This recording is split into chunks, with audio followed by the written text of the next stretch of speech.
ولید کی وفات کے بعد ربیع الاول سن 96 سے شروع ہوتا ہے اور صفر سن 99 تک اس کا زمانہ ہے، یعنی تقریباً اس کی 3 سال اس کی حکومت رہی۔ تو سلیمان اور ولید ان دونوں بھائیوں کی طبیعت میں اور مزاج میں رجحانات میں بڑا فرق تھا۔ ولید جو تھا وہ زیادہ سے زیادہ علاقے فتح کرنے کا خوگر تھا، اور سلیمان اس کو وہ جذبہ جو اور شوق فتوحات کا اس کے اندر نہیں تھا۔ ولید جو تھا اس کی طبیعت یہ تھی کہ لوگوں کو سختی کے ساتھ ان کو دبایا جائے۔ اگرچہ فلاحی کام اور رفاہی کام بھی اس نے بہت کرایا، جیسے میں گزشتہ نشست میں بتا چکا ہوں، لیکن ولید کی طبیعت یہ تھی کہ عوام جو ہیں ان پر ایک فوجی حکومت ہونی چاہیے، عسکری حکومت ہونی چاہیے، جبکہ سلیمان کا خیال اس کے برعکس تھا۔ بلکہ اس کو ہم زیادہ تفصیل سے ہم تھوڑا کہیں تو یہ ہے کہ پورے 2 گروہ تھے بنو مروان کے دربار میں۔ جو سخت گروہ تھا اس میں ولید تھا اور حجاج بن یوسف اور ابن ابی مسلم اور ایسے کئی امراء تھے، وہ بالکل ولید کے ہم خیال تھے۔ اور ان لوگوں میں خوبیاں یہ تھی کہ یہ سارے یعنی فتوحات کرنے والے تھے، جرنیل تھے، اور خامیاں یہ تھیں کہ وہ عوام کے پر سختیاں کرتے تھے، اور ان میں حجاج بن یوسف پیش تھا۔ اپنی طبیعت کے اندر بھی سختی تھی، اور ایسے واقعات کم ملتے ہیں، بہت کم ملیں گے، لیکن ایک واقعے سے آپ اندازہ لگائیں کہ طبیعت بالکل جیسے مطلق العنان بادشاہ ہوتے ہیں کہ مزاج بگڑ گیا تو پھر وہ کچھ بھی کر سکتے تھے۔ وہ واقعہ یہ کہ حضرت عمر بن عبدالعزیز وہ اس کے دربار میں تھے، اور کوئی ایسی بات عمر بن عبدالعزیز نے کہہ دی کہ جس سے ولید کو غصہ آ گیا۔ صرف حق تھا اور کوئی ایسی بات نہیں تھی۔ اس پہ ولید کو اتنا غصہ آیا کہ عمر بن عبدالعزیز کو، جبکہ جو کہ اس کے چچا پر وہ فائز رہے تھے، مدینہ کا گورنر ولید کے نے خود ان کو بنایا تھا، اور عبد الملک کے زندان، اور ایسے بھی ان کی شخصیت ہی ایسی تھی کہ بڑے محبوب اور مقبول آدمی تھے۔ ولید نے کہا اس شخص کو پکڑ کے ایک مٹی کے مکان کے اندر اس کو ڈال دیا جائے، اور مکان کو چاروں طرف سے پلستر، یعنی کوئی اس میں کھڑکی دروازہ کچھ بھی نہ ہو۔ چنانچہ وہ تو پھر شاہانہ حکم تھا، جو ہوتا تھا وہ عمرہ ویسے ہی کیا کرتے تھے، سپہ سالار اور افسران ان کو پکڑ کے لے گئے، ایک کوٹھ کی مٹی کی اس میں ان کو ڈالا، اور دروازے پر بھی پلستر کر دیا، کھڑکیوں پر بھی، مطلب اندر گھٹ کے مر جائے۔ تو تلوار سے قتل کر دینا وہ تو آسان تھا، یہ زیادہ تکلیف دہ موت ان کو دینے کا فیصلہ ہوا تھا۔ بہرحال تیسرے دن پھر خاندان کی کچھ عورتیں بیچ میں آ گئیں اور انہوں نے بہت زور ڈالا، اور تب پھر ولید کا غصہ بھی شاید اتر گیا ہوگا تیسرے دن، تو اس نے کہا ٹھیک ہے۔ تو جب جا کے کوٹری کو توڑا گیا تو ظاہر دروازہ تو تھا ہی نہیں، اس کو پلستر کو توڑ کے اندر گئے ہیں، تو عمر بن عبدالعزیز بالکل آخری سانسیں لے رہے تھے، یعنی اگر چند منٹ دیر ہو جاتی تو شاید وہ دنیا سے رخصت ہو جاتی۔ تو عمر بن عبدالعزیز کو خود یہ طرز حکومت ناپسند تھا، ولید کو بھی وہ اس لحاظ سے پسند نہیں کرتے تھے، اس لیے ٹوکتے تھے وہ، تو وہ ٹوکنا برداشت نہیں کرتا تھا۔ سلیمان جو تھا اس کی طبیعت نرم تھی، اور اس کے ساتھ حضرت عمر بن عبدالعزیز کی بڑی اچھی دوستی تھی، اور وہ ان کی باتوں کو مان بھی لیتا تھا۔ اور حجاج بن یوسف و ولید کا چہیتا تھا، حجاج کے ساتھ ان دونوں کی بالکل نہیں بنتی تھی، نہ سلیمان کی نہ عمر بن عبدالعزیز کی۔ ایک تیسرے صاحب جو اس میں شریک تھے اسی نرم پالیسی والے گروہ میں، وہ تھے رجا ابن حیوہ، اور یہ اس زمانے کے بڑے یعنی نیک لوگوں میں سے ہیں، اور حدیث کے عالم بھی تھے، ان کی روایات کتب حدیث میں بھی آپ کو مل جائیں گی، اور یہ دربار کے امراء میں سے بھی تھے۔ تو یہ لوگ کہتے تھے کہ زیادہ سے زیادہ علاقے فتح کرنا اصل کمال نہیں ہے، اصل کمال یہ ہے کہ عوام کے دلوں کو وہ آپ جیتے ہیں، اور ایسے آپ ان سے پیار و محبت سے ان پر حکومت کریں کہ وہ خود آپ کے تابع بن جائے، آپ کو ضرورت پیش نہ آئے کہ حجاج جیسے افراد کو بٹھا کے ان کو آپ تابع کریں۔ تو بہرحال جب ولید کا انتقال ہو گیا اور سلیمان جو ہے وہ تخت نشین ہوا، تو اس نے آتے کے ساتھ ہی اس نے پہلا کام اس نے کیا کہ حجاج بن اس کے ولید کے دور کے جتنے بڑے امراء تھے ان کو معزول کرنا شروع کیا، اور ساتھ میں کچھ وجوہات بھی پیدا ہو گئی۔ ہر ایک جو بڑا فاتح تھا کچھ نہ کچھ وجوہات بھی پیدا ہو گئی، کچھ وجوہات حقیقی تھی اور کچھ درمیان میں سازشی لوگ ہوتے ہیں جو وجوہات نہیں ہوتی، غلط فہمیاں پیدا کر دیتے ہیں۔ تو جو پہلا اس میں جو بڑا واقعہ پیش آیا وہ قتیبہ بن مسلم کا تھا، جس نے ولید بن عبد الملک کے زمانے میں اس نے وسط ایشیا فتح کیا تھا۔ تو یہاں پر سلیمان کی طرف سے ہمیں زیادتی نظر نہیں آتی، بلکہ ہمیں یہاں پہ غلط فہمیاں ہی نظر آتی ہیں کہ قتیبہ بن مسلم جب وہاں پہ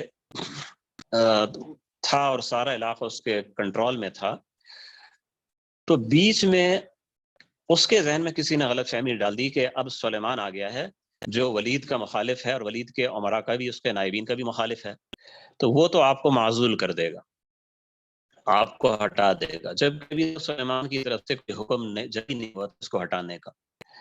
تو قتیبہ بن مسلم نے یہ سنا تو اس کو بڑا غصہ آیا اور تشویش ہو گئی بہت زیادہ، اور اس نے سلیمان کو خود اس نے ایک مراسلہ لکھ دیا، اور وہ لکھنا مناسب نہیں تھا جس انداز میں اس نے لکھا تھا۔ اس نے لکھا کہ اگر امیر المؤمنین نے مجھے معزول کیا تو میں امیر المؤمنین کے خلاف بغاوت کر دوں گا۔ اب ظاہر ہی اتنی سخت بات اس نے کہی کہ سلیمان کے ذہن میں اگر نہ بھی ہوتا اس کو ہٹانا وہاں سے، تو اس کو پھر ہٹانا پڑ گیا۔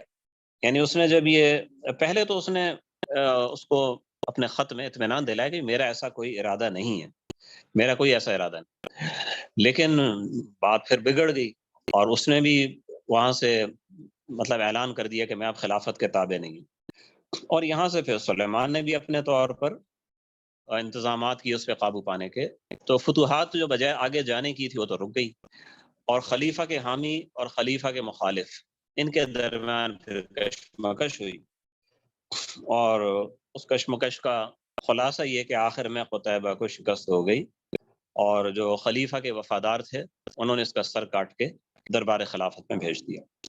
تو یوں سمجھیں کہ جو درمیان کے لگائی بجائی کرنے والے لوگ تھے ان کی یہ زیادتی تھی، لیکن چونکہ عام طور پہ لوگ اتنی تفصیل میں نہیں جاتے اس واقعے میں نا، تو سیدھی سیدھی بات وہ سلیمان پر ہی ڈالتے ہیں کہ اس نے ایک قابل جرنیل کو اس نے قتل کرا دیا، اور فتوحات جو تھی اس میں اس کے رکنے کا ذمہ دار سلیمان۔ تو قتیبہ بن مسلم کے واقعے میں تو کم سے کم ہمیں یہ ثابت نہیں ہوتا کہ زیادتی سلیمان کی تھی۔ دوسرا جو واقعہ ہے وہ محمد بن قاسم کے قتل کا تھا، اور محمد بن قاسم جو تھا وہ بھی حجاج بن یوسف کا چہیتا تھا، ولید بن عبد الملک کے ہاں بہت محبوب اور مقبول تھا۔ تو جب قتیبہ والا مسئلہ اس طریقے سے ہوا تو اب اگر سلیمان کو یہ شک و شبہ ہوتا کہ بھی محمد بن قاسم وہ بھی تو حجاج ہی کا آدمی ہے، ولید کا آدمی ہے، تو وہ میرے خلاف ایسا کیوں نہیں کرے گا، اور جیسا غلط فہمیاں بیچ میں ڈالنے والے لوگ بھی ہوتے ہیں، تو مسئلہ یہاں پر بھی پھر شکوک و شبہات کا شکار ہو گیا۔ اچھا، لیکن یہاں پہ سلیمان نے بھی ایسا نہیں کہ تخت نشین ہوتے ہی اس نے محمد بن قاسم کو معزول کیا ہو، اس نے چند مہینے اس نے دیکھا اس مسئلے کو، کوئی حکم اس نے جاری نہیں کیا۔ اچھا، ادھر محمد بن قاسم وہ تو تھا ہی بہت ہی مخلص آدمی تھا، وہ اپنے کام میں لگا ہوا تھا اور فتوحات کیے جا رہا تھا، لیکن درمیان میں یہاں جو غلط فہمیاں ڈالنے والے جو لوگ تھے وہ دو لڑکیاں تھیں، راجہ داہر کی بیٹیاں۔ یہ جیسے اور لوگ گرفتار ہوتے ہیں، قیدی بنتے ہیں، تو ظاہر ہے جو مفتوح بادشاہ ہوتے ہیں ان کا خاندان بھی گرفتار ہو جاتا ہے، قیدی بن جاتا ہے۔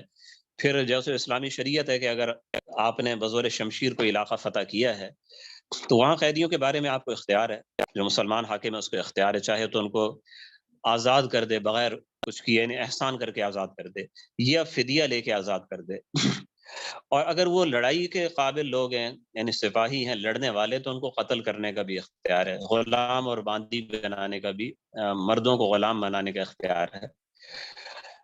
خواتین کو قتل کرنے کا اختیار نہیں ہے، جو عام خواتین گھر کی ہیں ان کو قتل کرنا جائز نہیں ہے، بچوں کو بوڑھوں کو قتل کرنا جائز نہیں ہے، البتہ انہیں غلام بنایا جا سکتا ہے۔ تو خیر محمد بن قاسم کا سلوک تو بہت فراخ دلانہ تھا، اور حجاج بن یوسف منع کرتا تھا کہ ایسا سلوک نہ کرو، سختی کرو، یعنی اسی طرح قیدی اور غلام بناؤ اور اس طرح کرو، قتل کرو، روب ڈالو اپنا۔ محمد بن قاسم کا طرز یہ تھا ہی نہیں۔ البتہ یہ جو راجہ داہر کی جو بیٹیاں قید ہوئی تھیں، تو محمد بن قاسم نے سوچا کہ یہ تو شاہی خاندان کی لڑکیاں ہیں، تو ان کو دمشق بھیجا جائے، سلیمان بن عبد الملک کے پاس ان کو بھیجا جائے، تو تاکہ مطلب وہ پھر خلیفہ یا تو خود نکاح کر لے گا یا کسی بڑے امیر کے کو حوالے کر دے گا۔ کسی عام سپاہی کو دینا اور اس طریقے سے باندی بنانا محمد بن قاسم نے مناسب نہیں سمجھا، اور اچھا کیا کہ سلیمان کے پاس بھیج دیا۔ جب یہ سلیمان کے پاس گئی ہیں تو اور اچھی طرح وہاں بھی ان کو اعزاز و اکرام سے رکھا گیا ہے، تو سلیمان نے ایک دن ان سے حال احوال پوچھا، تو ان دونوں نے سلیمان کے سامنے جھوٹی تہمت لگائی محمد بن قاسم کہ محمد بن قاسم نے ہماری عزت لوٹی ہے۔ تو سلیمان کو بڑا غصہ آ گیا کہ یار شاہی خاندان کی لڑکیوں کے ساتھ، چلو راجہ داہر دشمن تھا، اس کو ہم نے سزا دے دی، لیکن ان کی لڑکیوں کے ساتھ محمد بن قاسم نے ایسا کیا، تو اس نے پھر وہ مشتعل ہو گیا، غصے میں آ گیا، اور ویسے ہی جیسے میں عرض کر چکا کہ حجاج بن یوسف کے لوگوں سے بددل وہ پہلے ہی تھا، شک و شبہ اس کو پہلے ہی تھا حجاج بن یوسف کے لوگوں کے بارے میں، تو اس نے محمد بن قاسم کی معزولی کا حکم اس نے جاری کر دیا، اور اسے معزولی نہیں تھی بلکہ کہا گیا اسے قید کر لو، یعنی اس کو آپ پکڑ کے اس کو واپس لے آئیں، کیونکہ اس کو خطرہ تھا کہ صرف اگر میں معزولی کا حکم پہنچا تو جیسے قتیبہ بن مسلم نے کہا تھا مجھے معزول کیا گیا تو میں بغاوت کر دوں گا، تو یہاں سے صرف معزولی کا حکم گیا تو وہ بغاوت کر دے گا، تو صرف معزول نہیں کرنا ہے بلکہ جو لوگ اس کو جائیں گے معزول کرنے کے لیے حکم لے کے، وہ اس کے ساتھ ہی اس کو پکڑ لیں گے اور حراست میں لے کے اس کو واپس لے آئیں گے۔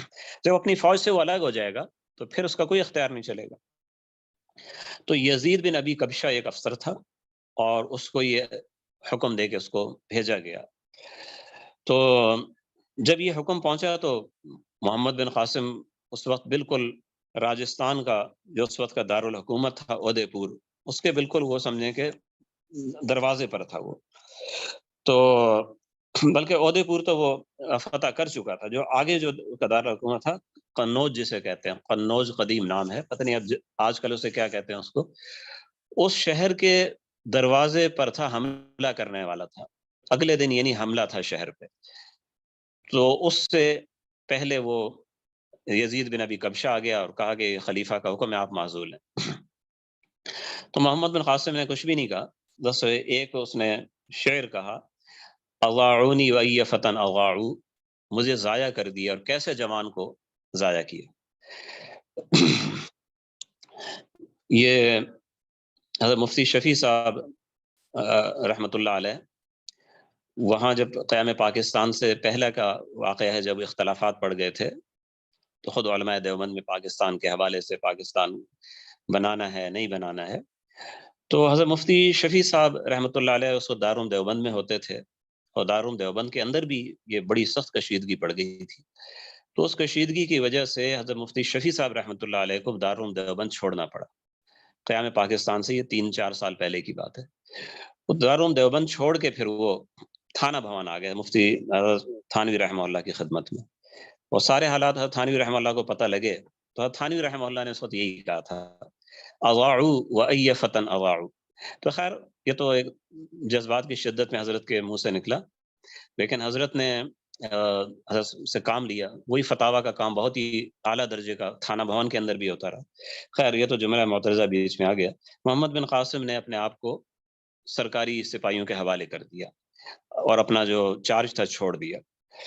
تو اگر وہ چاہتا محمد بن قاسم، یہ بہت بڑی قربانی ہے، ملک فتح کرنے سے بھی زیادہ بڑی آزمائش یہ ہوتی ہے، زیادہ مشکل کام یہ ہوتا ہے کہ انسان وہ مسلمانوں میں پھوٹ ڈالنے سے بچنے کے لیے، دوسروں کو بچانے کے لیے اپنے عہدے کی قربانی دے دے اور اپنے مستقبل کی بھی قربانی دے دے۔ اب اس کو پتا تھا مستقبل میرا ختم ہے اس کے بعد۔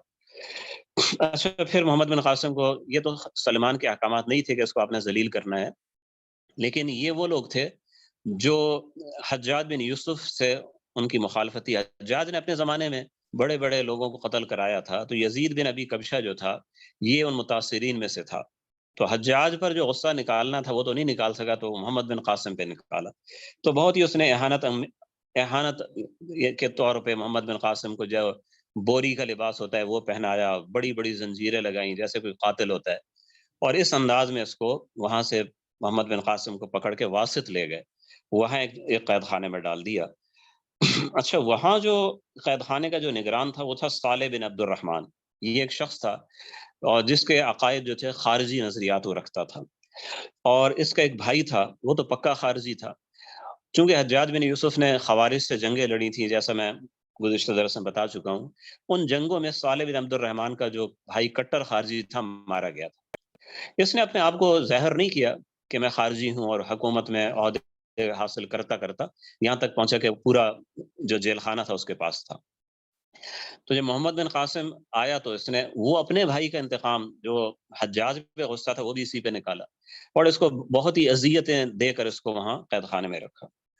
تو محمد بن قاسم نے قید خانے کے اندر کچھ اشعار کہے تھے اپنی حالت پر، اور جن سے اندازہ ہوتا ہے کہ یہ نوجوان ایک اچھا شاعر بھی تھا۔ تو اس نے کہا تھا کہ وَلَوْ كُنْتُ أَجْمَعْتُ الْقَرَارَ لَوُطِّئَتْ اِنَاثٌ أُعِدَّتْ لِلْوَغَا وَذَكُورُ، اگر میں یہ فیصلہ کر لیتا کہ میں سندھ میں جمع رہوں تو کتنے ہی مرد اور عورتیں وہ ماتم پر مجبور ہو جاتے، یعنی میں بہت بڑی جنگ چھیڑ سکتا تھا، ہزاروں لوگ اس میں قتل ہوتے، جو لوگ مجھے گرفتار کرنے آئے ہیں تو ان کی تو ہمت ہی نہ ہوتی میرے قریب آتی۔ وما دخلت خیل السکاکی کی عسکری، اور یہ سکاکے کے جو گھڑ سوار ہیں یہ میری خیمہ گاہ میں داخل بھی نہیں ہو سکتے۔ ولا کان من عکن علی امیر، اور یہ قبیلہ عک کا کوئی امیر میرے اوپر نہ مقرر ہوتا۔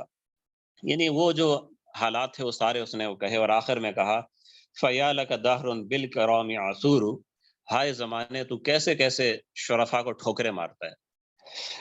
تو صالح بن عبد الرحمن نے محمد بن قاسم کو بہت اذیتوں میں رکھا، اور آخر انہی اذیتوں کی حالت میں محمد بن قاسم کا انتقال ہوا قید خانے میں کئی سال بعد۔ یعنی یہ سلمان کی زندگی کا، اس کی حکومت کو تیسرا سال تھا جس میں محمد بن قاسم کا سن 98 کے اندر اس کا انتقال ہوا۔ اگر عمر بن عبدالعزیز کے زمانے تک یعنی چند مہینے محمد بن قاسم اور حیات رہتے تو عمر بن عبدالعزیز کو چھوڑ دیتے، وہ ان سے یقیناً اور کام لیتے۔ بہرحال جو تقدیر میں ہوتا ہے وہی ہوتا ہے۔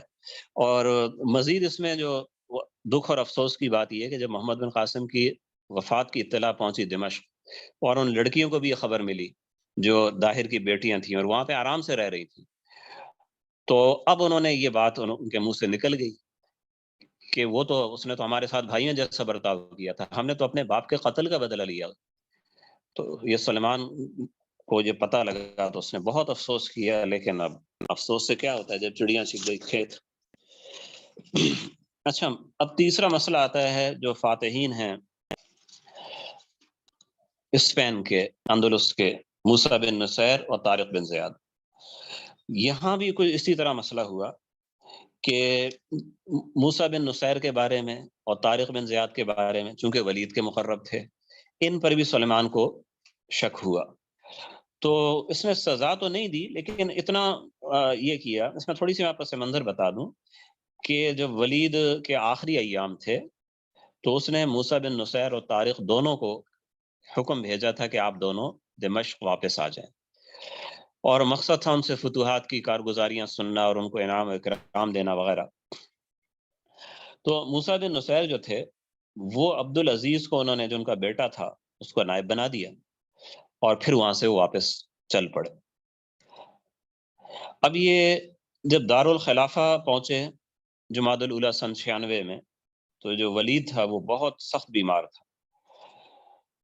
اس نے خیر اعزاز و اکرام کیا، اور پھر اس کے بعد اس کی وفات ہو گئی۔ تو سلیمان نے پھر اس کو یہ ضرورت اس نے نہیں سمجھی کہ موسیٰ کو دوبارہ وہاں بھیجے۔ اس نے کہا بس آ گئے تو اب آپ نے ادھر ہی رہنا ہے، آپ کو جانا نہیں ہے۔ تو موسیٰ نے کہا ٹھیک ہے جیسے آپ کا حکم۔ ویسے بھی موسیٰ کا بیٹا عبدالعزیز وہاں پہ تھا، تو وہاں کے انتظامات چل رہے تھے۔ اچھا، ان واقعات کو بعض لوگوں نے یعنی بعض روایات کے اندر بہت زیادہ مبالغے کے ساتھ بیان کیا گیا ہے کہ موسیٰ بن نصیر کو یعنی معزولی تو خیر وہ تو طے ہے، اور معزول کرنا ہی کوئی اچھا فیصلہ نہیں تھا، لیکن جو اس کے علاوہ جو چیزیں بتائی گئی ہیں کہ اس پہ جرمانے اس پر عائد کیے گئے اور اس کو جناب بہت ذلیل کیا گیا اور بالکل یہ تباہ حال ہو گیا وغیرہ وغیرہ، تو ان روایات کے اندر کچھ آپ یوں سمجھیں مبالغہ ہے۔ جو جس قدر بات معتبر ہے وہ تو میں نے آپ کو بتا تھوڑی سی بات اس سے مزید یہ ہے کہ موسیٰ جو تھے وہ بہت یہ سمجھے کھلے ہاتھ کے تھے، خرچ کرتے تھے بہت زیادہ. تو جو رقم وہاں اسپین کی فتوحات سے حاصل ہوئی تھی وہ مال غنیمت تھا بہت زیادہ. تو چونکہ جو آدمی زیادہ خرچ کرنے والا ہوتا ہے وہ بعض اوقات ضابطے کے علاوہ بھی خرچ کر دیتا ہے. تو موسیٰ بن نصیر اس طرح بھی لوگوں پہ خرچ کرتے رہے. تو سلیمان نے حساب مانگا کہ آپ نے ضابطے کے علاوہ جو خرچہ کیا ہے وہ آپ نے کیوں کیا. تو اور اس میں بیچ میں سلمان کو غصہ بھی آ گیا تھا اور سلمان نے یہ قسم کھائی کہ میں آپ کو بے عزت کروں گا. تو وہ قسم پوری کرنے کے لیے سلمان نے انہیں کچھ گھنٹوں کے لیے ان کو دھوپ میں رکھا، دھوپ میں کھڑا کر دیا. تو اس دوران پھر موسیٰ بن نصیر پر غشی طاری ہو گئی. ظاہر ہے ان کی عمر بھی اب 70 سے اوپر تھی، 75 سال کے قریب ان کی عمر تھی. تو جب ان کی یہ حالت دیکھی تو سلیمان کو خود پھر بڑی ندامت ہوئی کہ میں نے ایسے فاتح کے ساتھ میں نے ایسا سلوک کیا ہے. ان کو دوبارہ اسپین تو نہیں بھیجا لیکن اپنا بہت انہوں نے سلیمان نے مقرب بنا کے رکھا اور آخر تک موسیٰ جو تھے اس کے ساتھ تھے. حتیٰ کہ جو حج کا سفر سلیمان نے کیا تو موسیٰ بن نصیر اس میں بھی ساتھ تھے اور اسی سفر میں موسیٰ بن نصیر کی وفات ہوئی. طارق بن زیاد کو معزول کر دیا گیا اور اس کا پھر پتہ ہی نہیں چلا وہ بندہ کہاں غائب ہو گیا. حتیٰ کہ طارق بن زیاد کی تاریخ وفات بھی کسی کو معلوم نہیں ہے. کسی اور جنگ میں وہ شریک ہوا، وہ کہاں جا کے رہا، اس کے بارے میں تاریخ بالکل خاموش ہے. ایسا لگتا ہے اس بندے نے اپنے آپ کو خود ہی پھر گمنام کر لیا کہ جب میری ضرورت نہیں ہے مسلمانوں کو تو مجھے بھی پھر لا تعلق رہنا ہی اچھا ہے میرا. اچھا جی، بہرحال یہ جو جرنیلوں کے ساتھ یہ سلوک جو ہوا یہ باہر کیف جب مجموعی طور پہ اس کو دیکھتے ہیں تو یہ سلیمان کا کہ دامن کے اوپر یہ ایک دھبا لگتا ہے. اور اس کو جو غیر مسلم جو مورخین ہیں وہ اس کو ایک بڑی خوشی کے ساتھ بیان کرتے ہیں کہ سلیمان کے ان اقدامات کی وجہ سے مسلمان یورپ میں گھسنے کے قابل نہ رہے، ورنہ لگتا تھا کہ مسلمان چند سالوں کے اندر یورپ بھی فتح کر لیں. اچھا جی، اسی دور میں ابھی سلیمانی کے دور میں جو عبدالعزیز تھا موسیٰ بن نصیر کا بیٹا، اس کے ساتھ بھی ایک سانحہ ہوا کہ اس کو اچانک اس کے افسران نے اس کو قتل کر دیا. اور یہاں پر بھی کچھ کہانی ہے، کچھ حقیقت ہے. یہ تو ہے طے ہے کہ اس کو وہاں پہ بغاوت ہوئی سے اسے قتل کیا گیا تھا. وہ بغاوت کس کی وجہ سے ہوئی تھی؟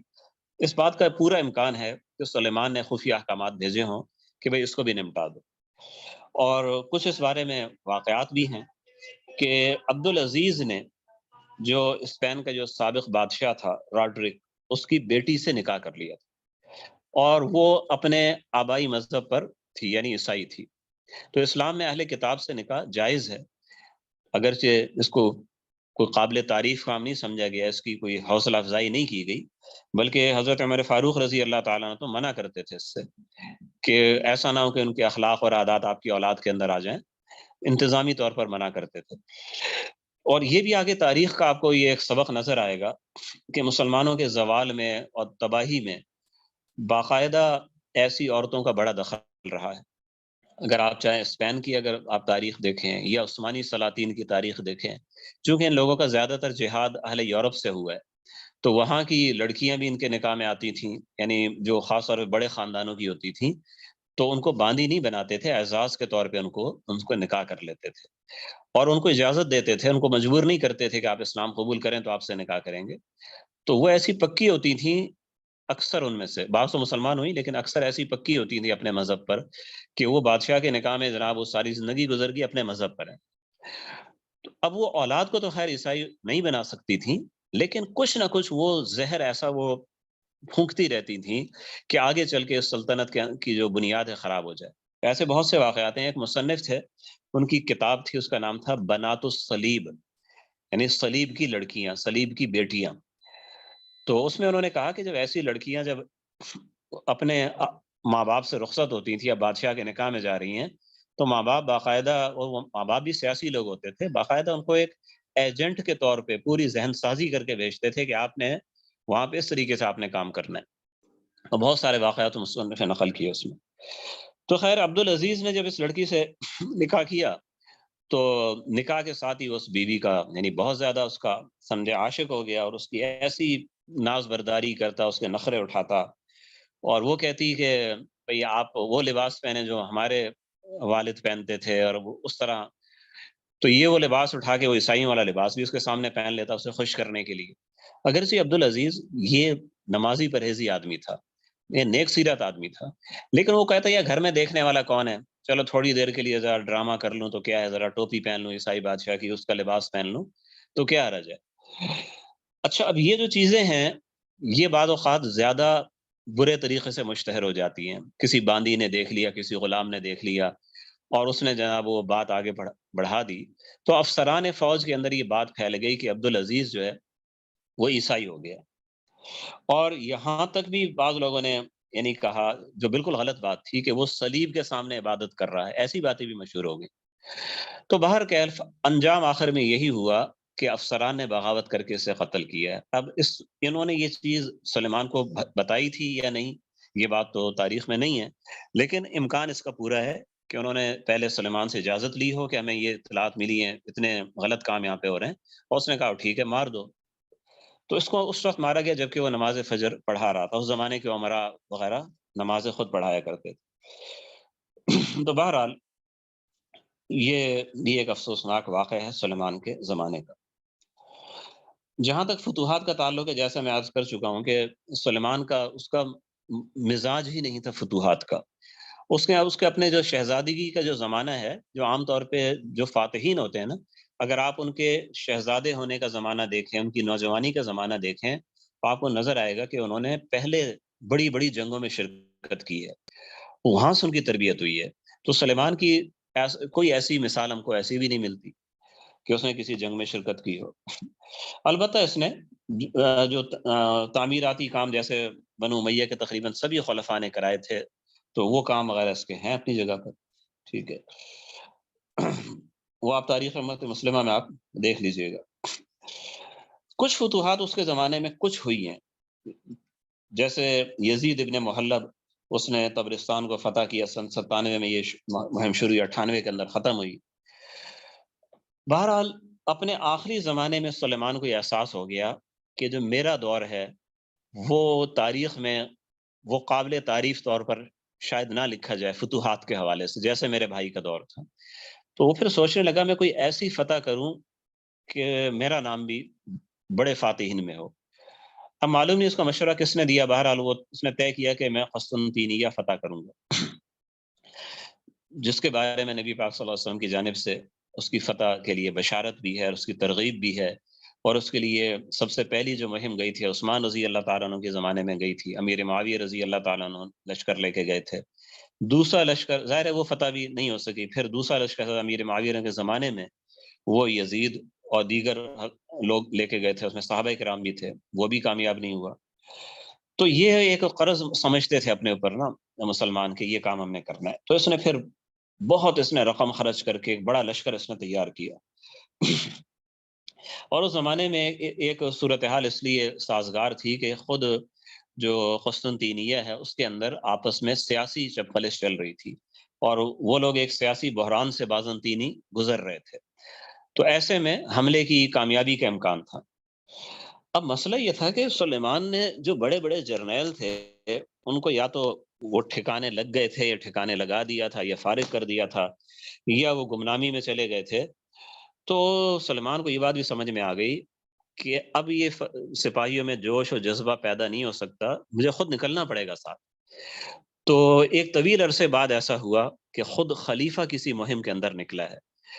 اگر آپ دیکھیں تو یہ اس نے بڑی ہمت کی تھی. اگر آپ دیکھیں پیچھے حضرت علی رضی اللہ تعالیٰ کے زمانے کے بعد, یعنی حضرت امیر معاویہ رضی اللہ تعالیٰ نے بھی اپنے پورے 20 سالہ دور میں کسی فتح کے لیے خود نہیں نکلے ہیں.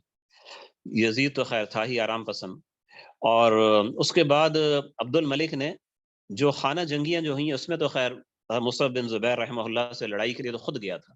اس کے بعد اس نے بھی ساری زندگی اپنے پایا تخت ہی میں گزاری ہے, اور صرف جرنیلوں کو بھیجتا رہا ہے. ولید کا بھی زمانہ اسی طرح گزرا ہے. اور سلیمان تو تھا ہی آرام پسند آدمی. اس کے وہ واقعات وغیرہ تو آپ نے نفحت العرب میں پڑھے ہوں گے یا پڑھ لیں گے آپ, کہ وہ ایک وقت میں کھانا کتنا کھاتا تھا, یعنی کئی مرغیاں, ایک پورا سالم دمبا, اور اس کے ساتھ جناب بہت زیادہ فروٹ جس کو ہم تصور نہیں کر سکتے, وہ اکیلا کھا جاتا تھا.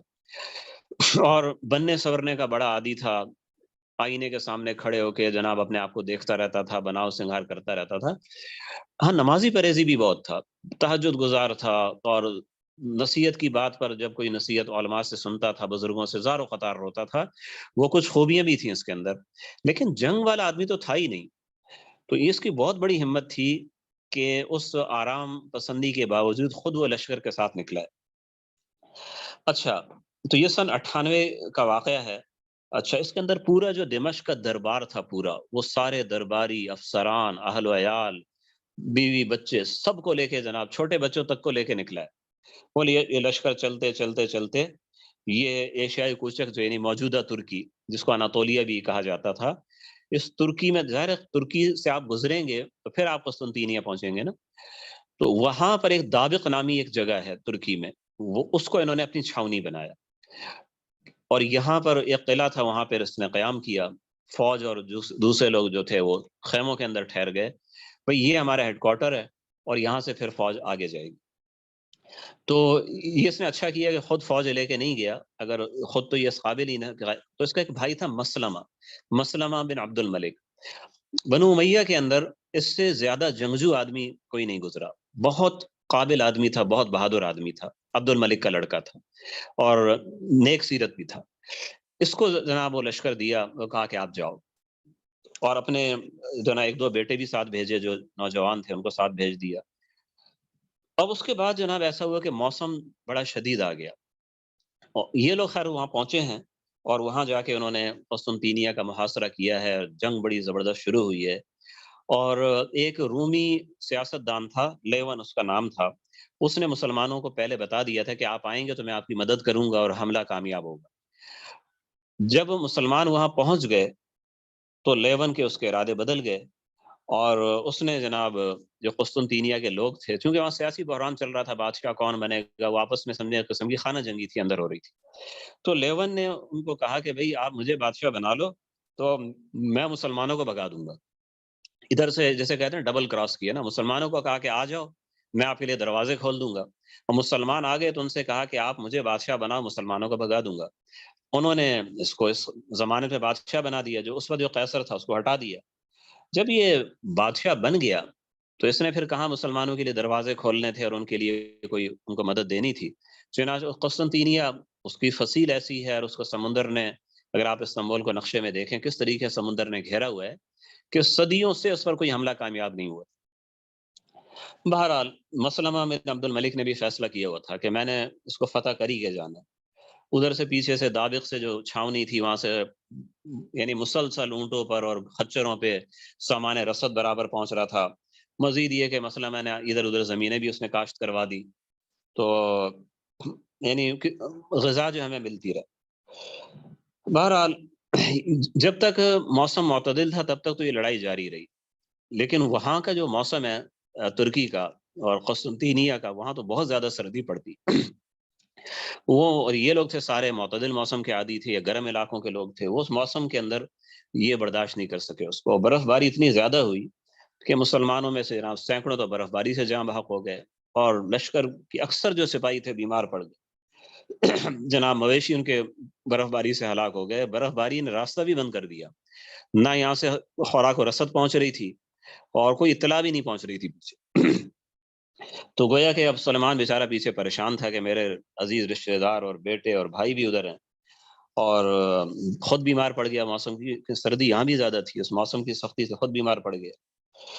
تو خلاصہ یہ کہ اتنا بیمار پڑا کہ پھر اس کو موت کی آہٹ اس کو محسوس ہوگی، اب تو آخری وقت ہے، تو اب کیا کریں۔ تو یہ بھی پتہ نہیں ہے کہ وہاں جو ہے اب کس کو میں خلیفہ بناؤں، جو وہاں پر ہیں ان کا تو کوئی پتہ نہیں ہے ان کا، اور جو یہاں پر ہیں تو ان میں سے اس کے اپنے بیٹے جو تھے یہاں پر وہ تو چھوٹے تھے، تو بڑا وہ پریشان ہوا۔ تو جو چھوٹے بیٹے تھے پھر اس نے ایک آخری وقت میں کہا کہ چلو میرے سامنے لاؤ میں ان کو دیکھوں، تلواریں ان کو ان کے ساتھ باندھ کے، کمر سے تلواریں باندھ کے آئیں۔ وہ کمر سے جو تلواریں باندھ کے آئے ہیں تو وہ تو اتنے چھوٹے بچے تھے کہ تلواریں ان کی زمین پہ گھسٹ رہی تھیں۔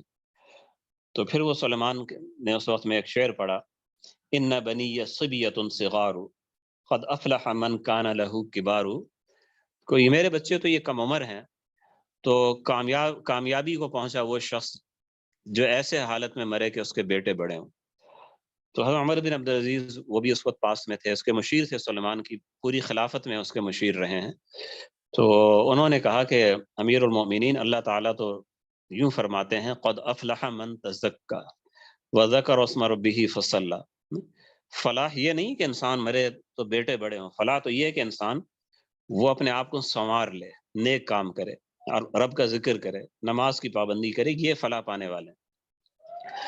تو خلاصہ یہ ہوا کہ سلمان اب سوچنے لگا کہ یار عمر بن عبدالعزیز جیسا آدمی ہمارے خاندان میں ہے، میرا چچا زاد بھائی ہے، اسے میں کیوں نہ میں خلیفہ بنا دوں۔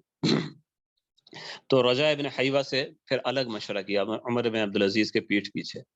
تو رجا نے کہا یہ تو بہت اچھی بات ہے، تو بڑے نیک آدمی ہیں، عالم فاضل آدمی ہیں۔ تو سلیمان، اب یہاں پر آپ یہ دیکھیں کہ سلیمان بن عبد الملک ایک مطلق العنان بادشاہ ہے، خلیفہ ہے، وہ جو چاہے کر سکتا ہے، لیکن جو پیچھے مروان اور عبد الملک جو ایک خاندانی سسٹم بنا کے چلے گئے تھے نا، وہ ایسا تھا کہ یہ خود اس سے باہر نکلتے ہوئے ڈر رہا تھا۔ حالانکہ عمر بن عبدالعزیز خاندان سے باہر نہیں ہے، چچا زاد ہیں، لیکن وہ اس کے باپ کی اولاد نہیں ہے۔ تو یہ جو خاندانی سسٹم وہ اتنا یعنی تنگ ہو گیا تھا کہ باپ سے باہر کی اولاد میں خلافت لے جانے میں بھی اس کو ڈر تھا، خوف تھا۔ تو اس نے رجا ابن حیوہ سے کہا کہ خیال تو میرا بھی یہی ہے کہ اس کو میں خلیفہ بنا دوں، لیکن اگر میں نے عبد الملک کی اولاد کو ساتھ نہ لگایا، خلافت میں شامل نہ کیا، تو یہ عبد الملک کی اولاد یعنی میرے بھائی بغاوت کر دیں گے۔ تو میں ایسا کرتا ہوں کہ میں یوں کہتا ہوں کہ عمر بن عبدالعزیز اور ان کے بعد میرا بھائی یزید بن عبد الملک یہ خلیفہ ہے بالترتیب۔ یعنی تھوڑی سی ساتھ میں ان کو جیسے کہتے ہیں نا کہ ایک نرم گوشہ یا ان کی من پسند چیز ساتھ میں لگاؤں گا تو پھر وہ مانیں گے، ایسے نہیں مانیں گے۔ تو رجا نے کہا ٹھیک ہے ایسا کر لیں۔ تو پھر سلیمان نے پھر یہ وصیت نامہ لکھوایا کہ یہ میری طرف سے عمر بن عبدالعزیز کے لیے ہے کہ میں نے تمہیں خلیفہ بنا دیا، تمہارے بعد یزید عبد الملک کو، ٹھیک ہے۔ تو یہ وصیت نامہ رجا کے حوالے کیا، اور ساتھ میں یہ بھی کہا کہ تم نے عمر بن عبدالعزیز کا بھی نام ظاہر نہیں کرنا ہے، بس یہ حکم نامہ دکھا کر کہنا ہے کہ اس کے اوپر بیعت کرو۔ تو پھر اس نے اسی طرح کیا کہ اس نے شاہی خاندان کے لوگوں کو جمع کیا اور کہا کہ یہ جناب یہ خلافت نامہ ولی عہدی کا میرے پاس ہے اور اس پر آپ بیعت کر لیں۔ تو سب نے بیعت کر لی۔ 20 صفر سن 99 ہجری کو، یعنی یہ جس دن بیعت کی گئی ہے اس خلافت نامے پہ، اسی دن پھر سلمان کی وفات ہو گئی۔ تو یہاں سے پھر دور شروع ہوتا ہے آگے عمر بن عبدالعزیز رحمہ اللہ کا۔ کیونکہ وقت کم ہے اس لیے وہ دور تو مکمل اگلے سیشن ہی میں ہو سکے گا، اس پہ ہم پوری بات کر سکیں گے، لیکن کچھ بات میں بھی اس پہ کرتا ہوں۔ ایک تو ہم سلیمان بن عبدالعزیز کے بارے میں ہم بتاتے ہیں کہ سلیمان جو تھا نا، اس کی جو دور حکومت پورا 3 سال بھی اس کا نہیں ہوا اگر آپ مجموعی طور پہ دیکھیں گے تو۔ لیکن اگر آپ محدثین کو دیکھیں گے کہ سلیمان کے بارے میں وہ کیا کہتے ہیں، تو آپ کو الفاظ بہت اونچے ملیں گے۔ یعنی علامہ ابن سیرین رحمۃ اللہ علیہ جو محدثین کے امام ہیں، وہ حسن بصری اور ابراہیم نخعی اور نافع مولا ابن عمر کے مقام کے وہ لوگ، وہ بزرگ ہیں، وہ یہ کہتے تھے کہ یہ سلمان بن عبد الملک یہ مفتاح الخیر تھا، یعنی خیر کی چابی تھا۔ اور یہ جو لفظ ہے پھر اور علماء نے بھی ان سے لیا، تو اس کو آپ جب تاریخ میں دیکھیں گے اس کے حالات کو تو مفتاح الخیر کہا جاتا ہے۔ تو مفتاح الخیر کہنے کی جو بڑی وجہ تھی وہ 2 چیزیں تھیں، 2 چیزیں، یعنی اس کے زمانے آپ دیکھیں فتوحات نہیں ہیں، فتوحات کا دھارا رک گیا ہے، ٹھیک ہے جی۔ ہم جب اس کو دیکھتے ہیں تو اسی نظر سے دیکھتے ہیں نا، تو ہم کہتے ہیں دور اس کا اچھا نہیں تھا، لیکن ہم یہ دیکھیں ہمارے اسلاف نے کس نگاہ سے دیکھا ہے۔ ہمارے اسلاف نے اس کی 2 چیزیں بہت زیادہ پسند کی۔ انہوں نے ابن سیرین رحمۃ اللہ کے الفاظ ہیں کہ اللہ تعالیٰ سلیمان بن عبد الملک پہ رحم کرے، اس کا دور خیر کے ساتھ شروع اور خیر پہ ختم ہوا۔ وہ خیر کے ساتھ جو شروع ہونا تھا وہ یہ تھا کہ سلیمان نے تخت نشین ہو کے 2 احکام جاری کیے تھے۔ ایک یہ کہ قید میں لوگ ہیں ان سب کو آزاد کر دیا جائے۔ عبد الملک کے دور میں 10 سال اور ولید کے دور میں 10 سال حجاج بن یوسف نے بے شمار لوگوں کو جیلوں میں ڈالا تھا، یعنی ان کی گنتی کرنا مشکل ہے، اور ان میں اکثر کا کوئی قصور نہیں تھا، یعنی کوئی ایسی شرعی وجہ نہیں تھی کہ جس کی بنا پہ انہیں جیل میں ڈالا جاتا۔ اور وہ جیل خانے بھی بہت سخت قسم کے تھے، جن میں خاص طور پہ جو حجاج کا خاص جو جیل خانہ تھا جس کو دیماس کہا جاتا ہے. تو وہ جو ایسا عقوبت خانہ تھا کہ ہم اور آپ اس کا تصور کرنا ہمارے لیے مشکل ہے. یعنی اس پورے جیل خانے کے اندر کوئی چھت نہیں تھی. گرمی کے موسم میں براہ راست گرمی لگتی تھی. 6 مہینے یا 7 مہینے جو گرمی ہے تو وہ گرمی کا موسم ہے، سڑتے رہو گرمی میں. اور سردی کا موسم اگر ہے تو سردی کے موسم میں وہ براہ راست جناب آپ سردی کے اندر پڑے رہیں، چھت تک آپ کے پاس نہیں. اور کھانا جو ان کو دیا جاتا تھا، اس کھانے کے اندر یہ کھانا ایسا دیا جاتا تھا کہ وہ مقصد یہ ہوتا تھا جو زیادہ عرصے رہے وہ جیل میں ہی مر جائے. یعنی بہت ہی گھٹیا قسم کا کھانا، اور اس کے اندر راکھ ملی ہوتی تھی. علامہ ابن جوزی رحمۃ اللہ نے واقعہ لکھا ہے یہ دیماس جیل خانے کا. یہ جیل خانہ ایسا تھا اس کا صرف نام سن کے لوگ کانپ جاتے تھے. تو دیماس میں ایک نوجوان کو قید کیا گیا اسی طرح شک و شبے کی بنیاد پہ. اتنا خوبصورت تھا کہ اس کی خوبصورتی کی لوگ مثالیں دیتے تھے. وہ جیل میں جناب وہ قید ہو گیا، اور وہی کھانا جو راکھ اس میں ملی ہوئی ہے، اس میں یعنی پسا ہوا کوئلہ آپ سمجھ لیں. تو کچھ عرصے بعد اس کی والدہ ملنے کے لیے آئی، بیٹے سے ملنے کے لیے آئی.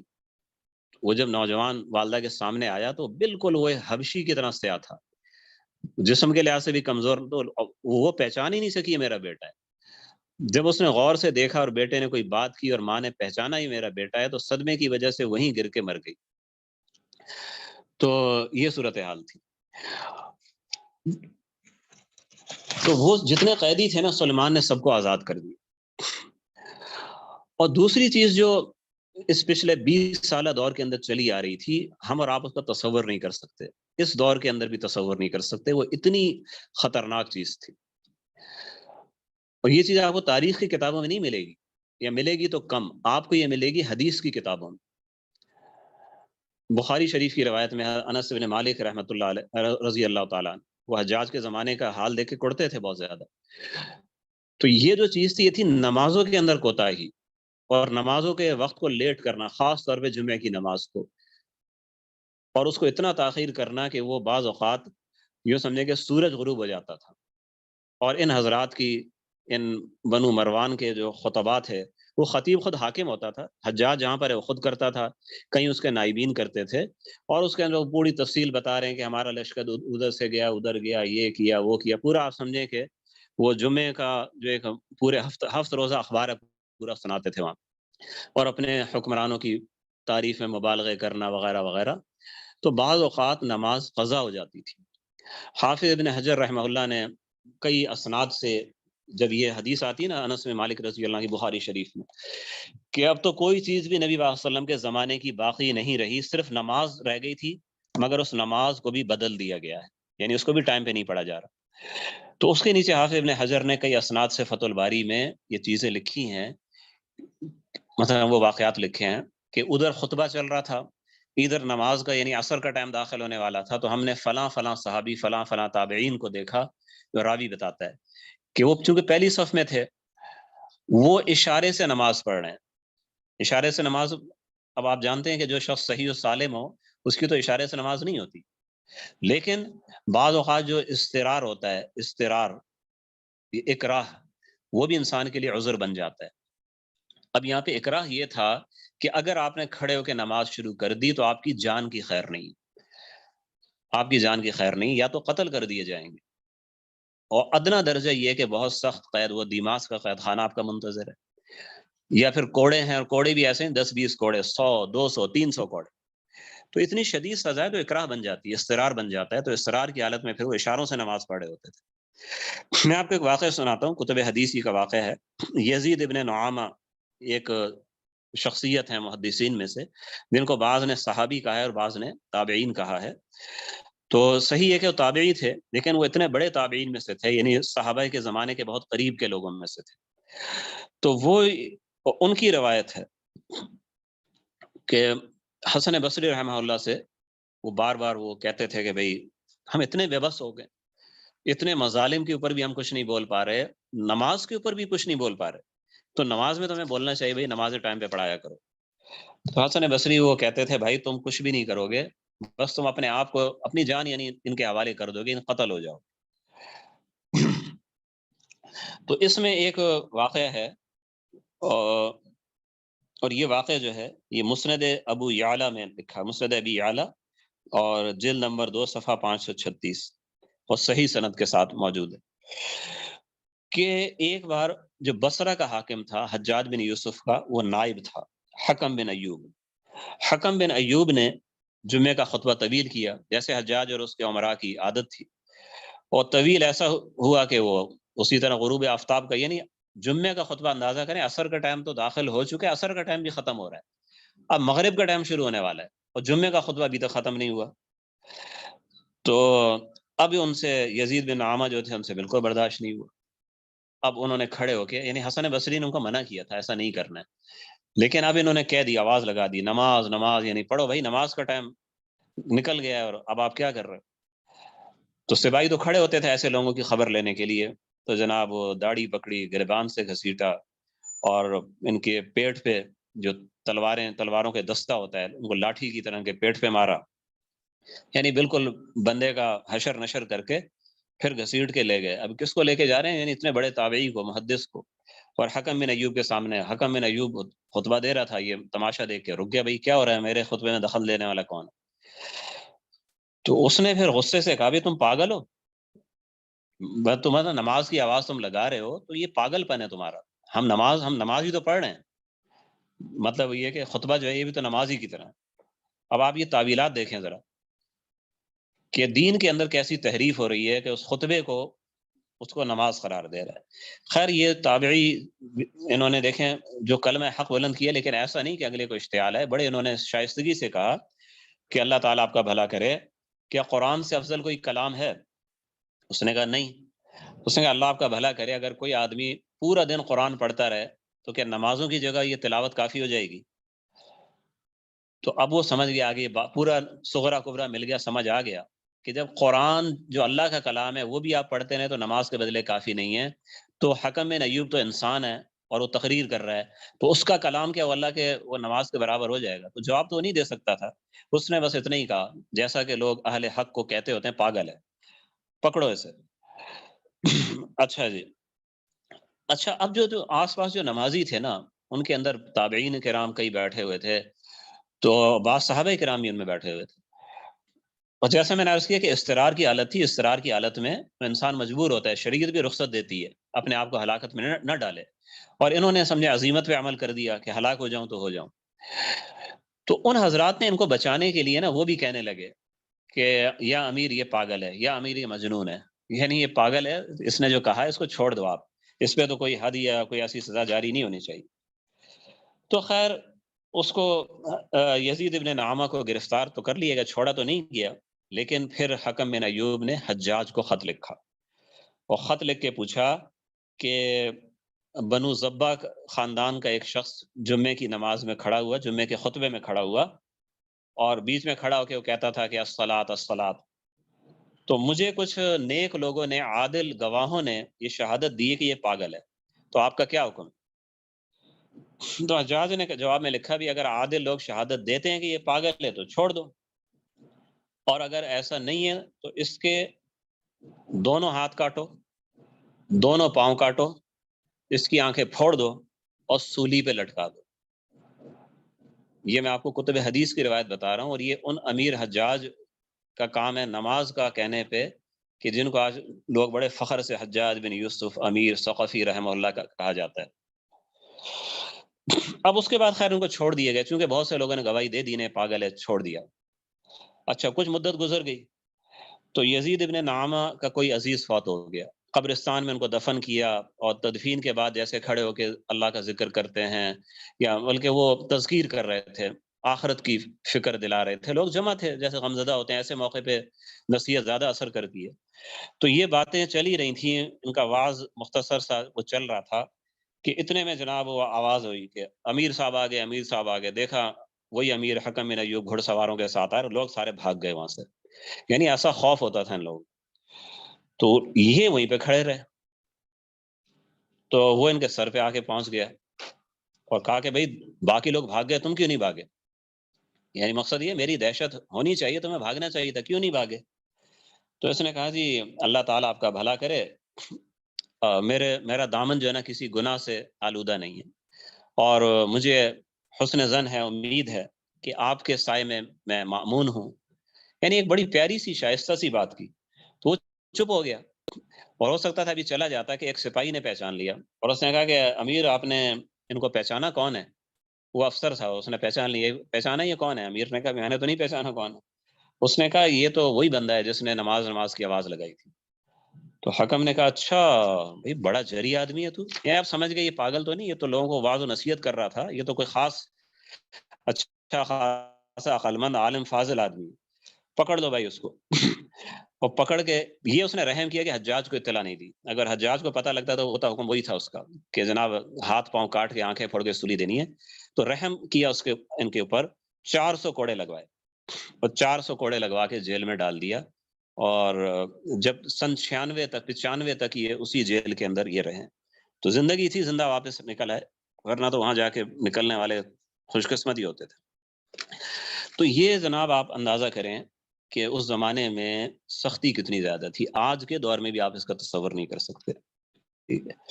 حجاج بن یوسف کا جو انداز تھا اس کا حکومت کا، یہ مطلب میں ابھی آپ کو تمہید بتا رہا ہوں حضرت عمر بن عبدالعزیز رحمہ اللہ کے دور کی. ایک بات تو میں نے آپ کو یہ بتا دی کہ یہ سختی نمازوں کے بارے میں تھی. سلیمان نے آ کے پھر حکم جاری کیا حضرت عمر بن عبدالعزیز کے مشورے پہ کہ نمازوں کو اپنے ٹائم پہ پڑھا جائے گا جو مستحب اوقات ہیں.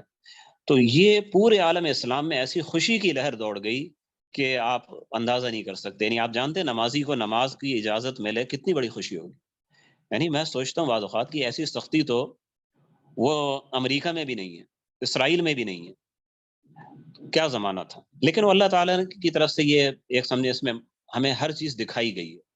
وہ ایک دور تھا، ایک تربیتی دور تھا قیامت تک کے لیے مسلمانوں کے لیے کہ اگر ظالم حکام آ جائیں تو آپ نے کیا کرنا ہے یا آپ نے کس سے سیکھنا ہے. اگر یہ ایسے واقعات 400 سال بعد آتے تو کوئی کہتا ہے یار وہ عالم حجت تھوڑی ہیں، کوئی کہتا ہے وہ فلاں ہیں، کوئی کہتا ہے وہ فلاں ہیں. یہ تابعین اور صحابہ اکرام سے جن پر امت متفق ہے کہ وہ لوگ عادل ہیں، انہی لوگوں سے آپ کو شہادتیں ملیں گی ایسے حالات میں کیا کرنا چاہیے.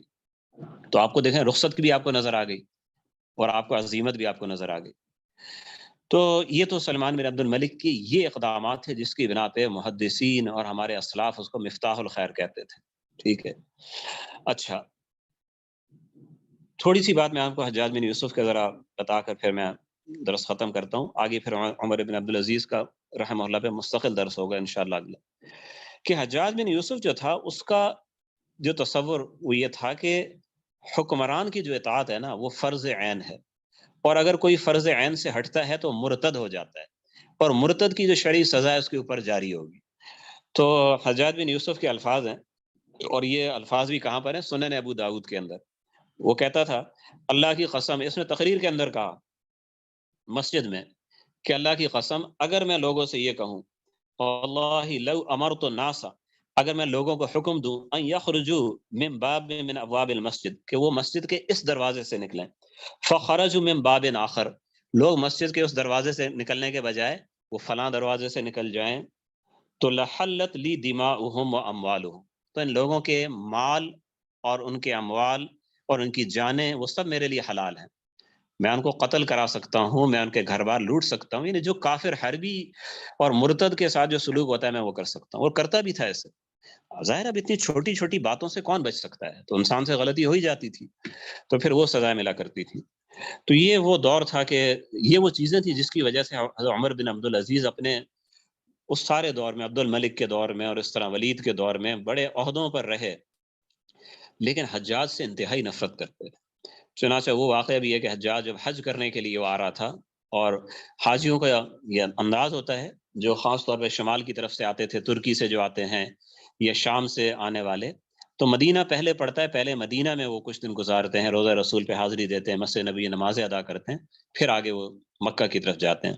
تو حجاج جناب یہ ادھر سے آ رہا تھا. تو جب یہ مدینہ کے جو قریب پہنچا تھا، عمر بن عبدالعزیز کو اتنی نفرت تھی کہ اس منحوس کے قدم میرے ہوتے ہوئے نبی کی سرزمین پہ نہیں لگے. تو اس نے حکم دے دیا حجاج کو، فوراً پیغام بھیجا کہ خبردار مدینہ میں داخل نہیں ہونا. تو پھر وہ ظاہر ہے اس کا مدینہ میں تو یہ گورنر تھے، یہاں پہ اس کی نہیں چلتی تھی، تو بغیر مدینہ میں داخلے وہ چلا گیا. یہ تو میری بات یہاں ختم ہوتی ہے. کوئی سوال یہاں پر ایک دو آئے ہوئے ہیں، ذرا میں دیکھتا ہوں کیا سوالات ہیں.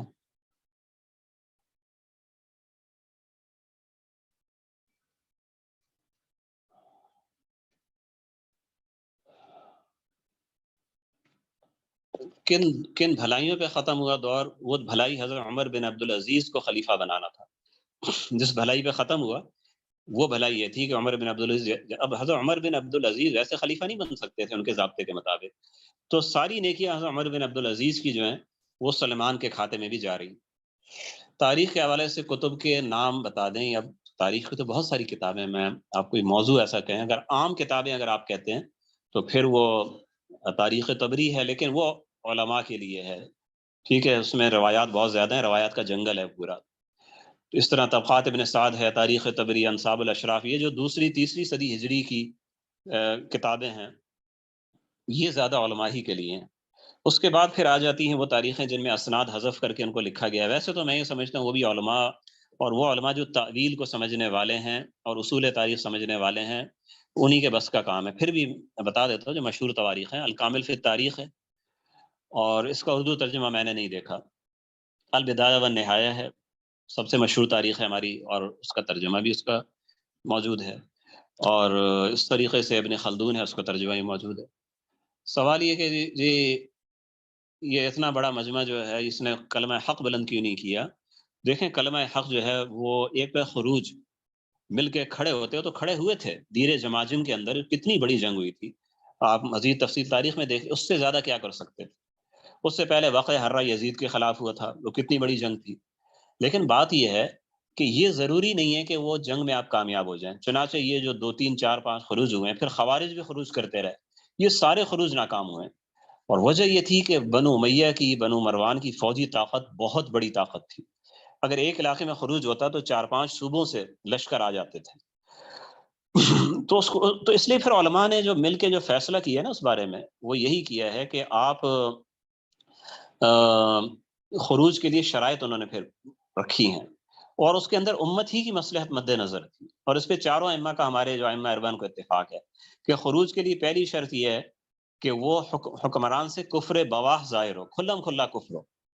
اب یہ حجاج کے جو بعض کام تھے نا، اس پہ تو علماء نے کفر کا فتویٰ، سب نے نہیں، بعض علماء نے، جیسے ابراہیم نخعی تھے، اور اسی طریقے سے حضرت امام شعبی تھے، ان لوگوں نے کفر کا فتویٰ دیا تھا کہ یہ کافر ہو گیا ہے، جو نماز سے روک رہا ہے، نماز قضا کر رہا ہے اور نماز کے لیے آواز بلند کرنے پہ قتل کرا دیتا ہے، کافر ہے یہ. تو انہوں نے کفر کا فتویٰ بھی دیا تھا اس کے. ہمارے جمہور علماء نے احتیاط سے کام لیا، کافر نہیں کہا، ظالم اور فاسق ہونے میں کوئی. کہنے کا مقصد یہ پہلی شرط یہ کہ کفر بواح ہو، کھلم کھلا کفر ہو. اس کے ساتھ صرف پھر یہ بھی نہیں کہ صرف کفر بواح کی وجہ سے آپ خروج کر سکتے ہیں. دوسری شرط یہ ہے کہ آپ کے پاس اتنی طاقت ہو کہ آپ کو غلبہ زن ہو کہ ہم کامیاب ہو جائیں گے، غلبہ زن ہو. اگر غلبہ زن نہیں ہے، صرف یہ کہ یار 50% یہ کامیاب 50% یہ ناکام، تب بھی آپ خروج نہ کریں، کیونکہ پھر نتیجہ یہی ہوگا کہ وہ مظالم اور زیادہ بڑھ جائیں گے، اور سوائے نیک لوگوں کے نقصان ہونے کے، تباہی کے کچھ حاصل نہیں ہوگا. پھر تیسری شرط بھی ہے کہ اگر آپ کو یہ بھی معلوم ہو، اس بات کا غلبہ زن ہو کہ حکومت جو اگلی بنائیں گے وہ بہتر ہوگی، آپ چلا سکیں گے. اب ایسا بھی نہ ہو کہ جناب خروج کی گنجائش تو نکل آئی کہ کفر بواح ہو گیا، اور غلبہ زن یہ کہ جیت بھی جائیں گے، لیکن آگے یہ نہیں پتا کہ آگے متفق پھر کس پہ ہوں گے اور حکومت کیسے چلائیں گے، تو وہ پہلے سے بھی زیادہ بدتر حالات ہو سکتے ہیں. تو یعنی فقہاء نے خروج کے لیے ایسی شرائط لگائی ہیں، خروج کو حرام مطلقاً نہیں کہا ہے، بس اجازت دی ہے اس طور پر کہ اس کا نتیجہ مسلمانوں کے حق میں بہتر نکلے. ایسی شرائط انہوں نے عائد کی ہے. یہ ایک سوال کیا، مرد سن سکتے ہیں؟ کیا سن سکتے ہیں؟ یوٹیوب سے مرد حضرات کیوں نہیں سن سکتے؟ اس میں کوئی پابندی تھوڑی ہے کہ خواتین سنیں گی، سب کے لیے ہیں یہ جی اسباب جو ہیں. حضرت لسٹ بھیج دیا میں نے. جی اچھا، آپ یہاں اس سبق کے لیے آپ کہہ رہے ہیں، میں سمجھے جو میرا یوٹیوب چینل ہے اس کی بات کر رہے ہیں. یہاں تو جی منتظمین بتائیں بھائی. یہ جی پلے لسٹ شیئر کر دی ہے، پرانی بھی یہاں پہ اپلوڈ کی جا رہی ہیں، اپلوڈ ہیں، اور نئی بھی اپلوڈ کر دی جائے گی. ہاں اچھا، جو کتابیں ہیں نا، میں بار پھر بھی آپ سے عرض کروں گا کہ آپ تاریخ کا اگر مطالعے کا آپ آغاز کرنا چاہتے ہیں تو جو میں نے 10 12 سال لگا کر کام کیا وہ آپ ہی حضرات کے لیے کیا ہے، ٹھیک ہے. اگر آپ شروع کریں گے تبری سے یا البدایہ والنہایہ سے بھی اگر آپ شروع کریں گے نا تو آپ پھر الجھ جائیں گے جگہ جگہ پر، اور الجھ کے پھر آپ کو سفر شروع کرنا پڑے گا، اور آپ تو اس سے بہتر یہ ہے، آسانی آپ سب کے لیے یہ ہے کہ یہ کتاب جو ہمارے اسلاف کی تصدیق شدہ، ہمارے اکابر کی تصدیق شدہ ہے، اس سے آپ شروع کریں اور اس کو آپ اچھی طرح ذہن میں بٹھا لیں اس کے مندرجات کو. یا پھر آپ یہ کریں کہ اگر آپ کوئی خاص جگہ سے آپ پڑھ رہے ہیں تاریخ کو، تو پھر تاریخ امت مسلمہ آپ ساتھ رکھ لیں، کیونکہ جو الجھن میں ڈالنے والے واقعات ہیں اور جگہ ہیں اس کو اس کتاب میں الحمدللہ اللہ کی توفیق سے اس کو حل کیا گیا.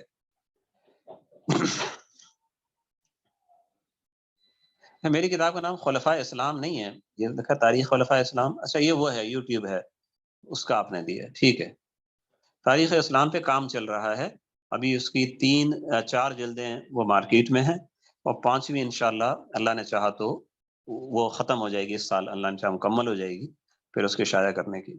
تاریخ امت مسلمہ کے مطالعے کی جی ترتیب جو نا، وہ ترتیب یہ ہے، اگر آپ اس کا جیسے حصہ چہارم پڑھنا چاہتے ہیں، حصہ اول پڑھنا چاہتے ہیں، ایک تو آپ یہ کریں سب سے پہلے حصہ اول میں جو تاریخ کا تعارف ہے، مبادیات ہیں، اس کو آپ پہلے پڑھ لیں. اس کے بعد آپ بہتر تو یہ کہ آپ بالکل شروع سے پڑھیں اور بالترتیب پڑھتے ہوئے آپ آگے چلیں. لیکن اگر آپ کو یہ شوق ہے جی نہیں میں تو ابھی عثمانی سلاطین کے حالات پڑھنا ہے، ٹھیک ہے، آپ وہ مبادیات آپ پڑھ لیں حصہ اول سے، پھر آپ 4تھی جلد پڑھ لیں، عثمانیوں کو پڑھ لیں، سلجوقیوں کو پڑھ لیں، وہ آپ پڑھیں.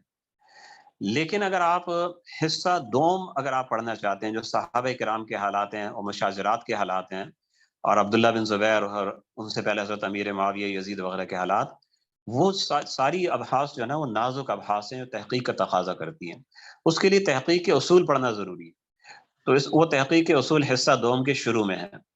تو اس لیے پھر آپ حصہ دوم بالکل شروع سے آپ پڑھیں، جہاں سے پیش لفظ ہوتا ہے وہاں سے پڑھتے جائیں.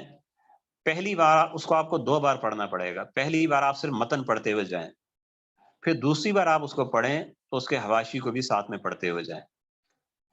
اور کہیں اگر آپ کو کوئی سوال پیش آتا ہے تو اسی میں حصہ دوم کے آخر میں ازالہ شبہات کے نام سے ایک باب ہے، اور وہ جس خلیفہ کے زمانے کے متعلق شبہات ہیں اس کا الگ باب ہے، وہاں سے آپ اس شبہے کو دیکھ لیں تو انشاءاللہ وہ حل ہو جائے گا. جی تحریکات بر صغیر بھی انشاءاللہ وہ آئیں گے انشاءاللہ تعالی، اللہ نے چاہا 6ٹھی جلد کے اندر وہ آئیں گے اسی میں.